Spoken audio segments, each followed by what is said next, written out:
అందరికీ నమస్కారం. ఈరోజు టాపిక్ వచ్చేసి హౌ టు ఓవర్కమ్ ఫియర్. మన జీవితంలో భయం అనేది సహజం. ఎవరికైనా కొత్త పని మొదలు పెట్టేటప్పుడు లేదా పెద్ద నిర్ణయం తీసుకునేటప్పుడు భయం వస్తుంది. కానీ ఆ భయం మనల్ని ఆపేస్తే మన కలలు నెరవేరవు. ఈరోజు మనం భయాన్ని ఎలా జయించాలో తెలుసుకుందాం. ఫస్ట్ పాయింట్, భయాన్ని అర్థం చేసుకోండి. మొదటగా మీ భయం ఎక్కడి నుండి వచ్చిందో గుర్తించండి.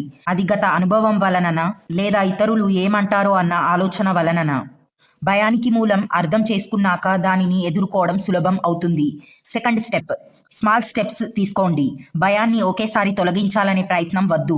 ప్రతిరోజు చిన్న చిన్న ప్రయత్నాలు చేయండి. ఉదాహరణకు స్టేజ్ ఫియర్ ఉంటే ముందుగా అద్దం ముందు మాట్లాడండి, తర్వాత చిన్న గ్రూప్ ముందు, తర్వాత బిగ్ స్టేజ్ పైకి వెళ్ళండి. Positive mind set. భయం ఎక్కువగా మన మనసులోనే ఉంటుంది. మీరు చేయగలరని నమ్మకం పెట్టుకోండి.